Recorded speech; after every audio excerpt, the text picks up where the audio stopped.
Alright, let's look at this example. So there's two problems here. We'll do each of them separately. So part A, we're factoring x squared plus 3x minus 2x minus 6 by grouping. Alright, so look at the first two, and they have an x in common. So we're going to pull out the x. Alright, so divide this by x and divide this by x. And inside the parentheses, we're going to get x plus 3. Alright, now look at these two. And they have a common factor of 2. But because this is negative, you're going to divide by the negative also. So divide by negative 2. Alright, and then we get positive x and positive 3. Alright, now the x plus 3 appears in both of them. This is a common factor. We can divide the same thing from both terms. That common factor ends up in front. And then in the parentheses, we write what's left over, the x and the minus 2. Alright, so this is our factoring.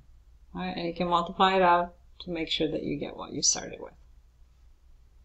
Alright, let's look at B. 6x cubed minus, x squared. Let's make that better.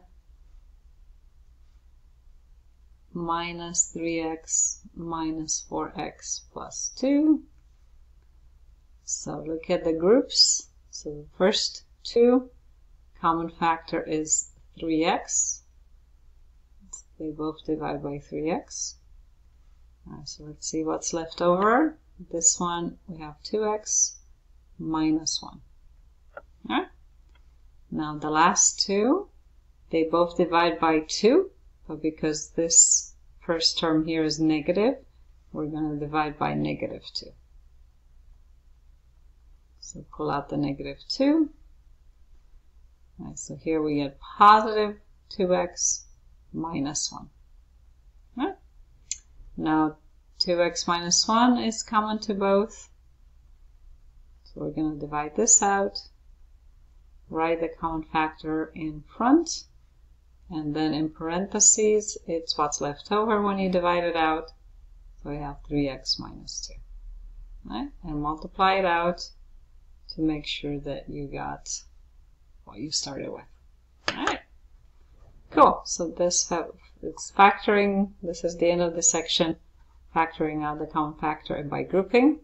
So you'll see these methods throughout the chapter and into the next chapter as we work through all sorts of different kinds of problems.